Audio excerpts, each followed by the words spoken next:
Welcome back to the channel, everybody. So in today's video, I want to talk about lapidary shops, and well, the machines that you go with, that you choose as the tools that you use in your pursuit of this hobby.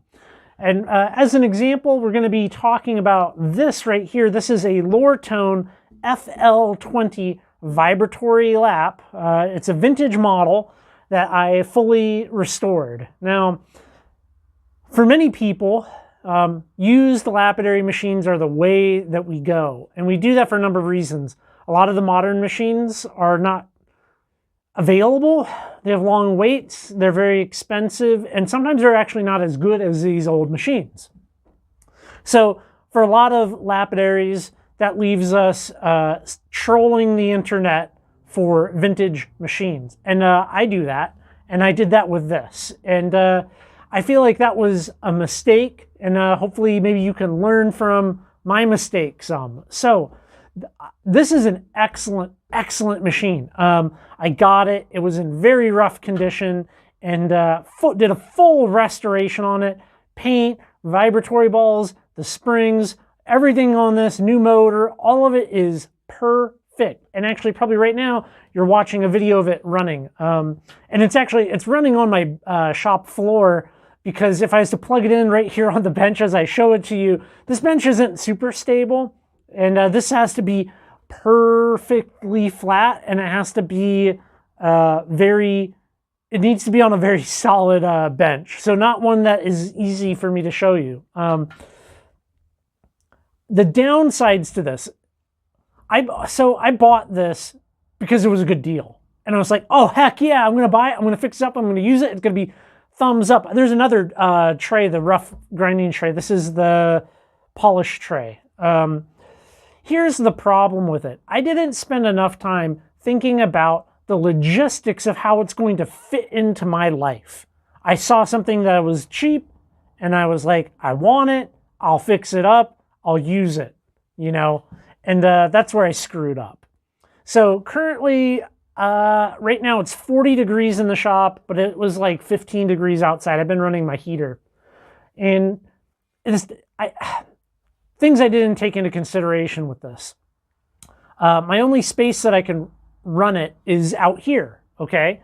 And out here, often it gets well below freezing all winter, okay? So it makes it really hard to have a machine running that's like passive and can't be, you know, when I say passive, I mean, it's not like a cab machine, right? Like it's not your saws and stuff where you're physically interacting with it.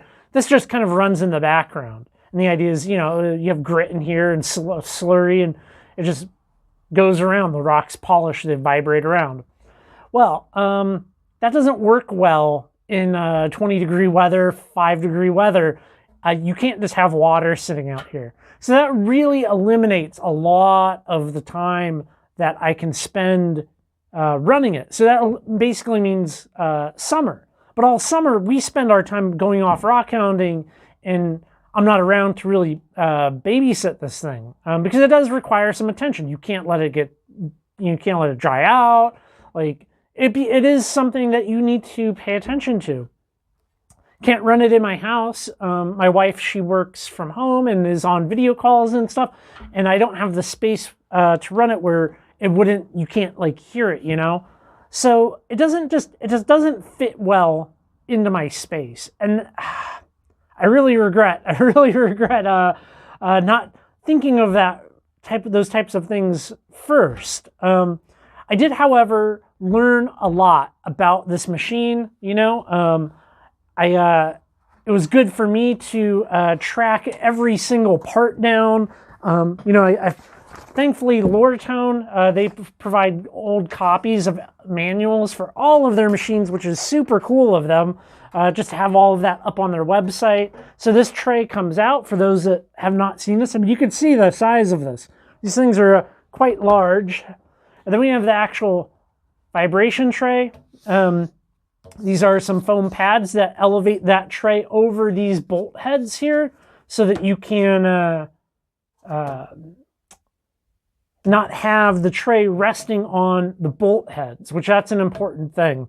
I think I will move this over here, we'll reposition, and I'll kind of show you the breakdown of this, because I've never seen before anybody kind of do a big teardown of one of these to show actually what it's like and all of the components. Since I film a lot of what I do out here, a really big factor for me is the noise. And if this thing was running right now, you would hear it. We wouldn't have this kind of clear audio that we do get to enjoy here. Let me get this thing off. I got to feed my power cord up through the center. This is the old Dayton motor that it came with, and that's not what you want out of your motors. So I managed to source a different motor, but because of this has 2 larger bushings, I had to make my own bolts. It became kind of a whole thing, and I'm kind of telling you that because it's important to note some of the trials and tribulations that you will experience when you have a machine like this yourself, and you know, you're doing these old machine restorations. It can just become a big challenge. So we have our motor, and underneath this there's a flange, and within that flange there's a very rare and obscure bearing, and you can see we have this bar here. That bar spins around and creates the vibrating oscillation motion of this. This motor is a 1/10 horsepower motor, and it spins at 1500 RPM. The other motor that this came with was a 1/15 horsepower motor, but it's almost the same form factor, so we're pretty good there. These little cups here, that's what the balls fit in. These are the hard rubber isolation balls. These were these were kind of difficult to find, and I kind of lucked out in that these are original, like, OEM balls for it. And this whole machine, right, this whole thing, if I can get these out of the way, gets leveled with a couple of self-leveling feet.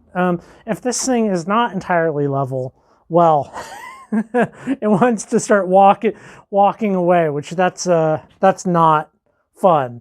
But you know, this thing was entirely intact, which is cool, very cool. This is what it looks like with the actual grinding dish, because with the grinding dish, you do all of your grits in it, and then like the polishing one, that would be like, you know, for your cerium oxide, that type of thing, which that's good to keep those two separated.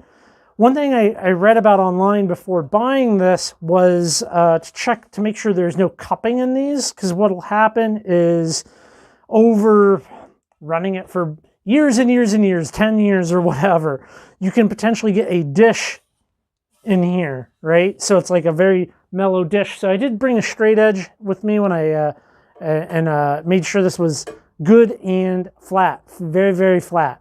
So that's awesome. And yeah, I mean, I think for the right person, this would be the perfect tool. I think in closing, the message I'd like to kind of put out there is really think about your space, the limitations of your space when making these kinds of decisions. You know, just because something's a good deal doesn't mean you have to jump on it. And that said, the lapidary market, the way it is right now, I can put this back on the market and sell it for what I paid for it, plus all of the parts and some of my labor. So I'm gonna come out entirely whole on the project, and probably by the time in which you're watching this, it's already found its new home with somebody that has a properly heated space, that's not filming videos and stuff, and will enjoy it. And I'm glad that I was able to breathe some life into this old machine and let it see a whole bunch of new rocks. Well, I hope you enjoyed this, everybody. thank you so much for coming by, making it to the end. Check out my website, currently rockhounding.com, and hit the subscribe button, give me a thumbs up, all those good things that you're supposed to tell people to do here on YouTube. And man, I'm looking forward to some warm weather. All right, y'all, I will catch you in the next video.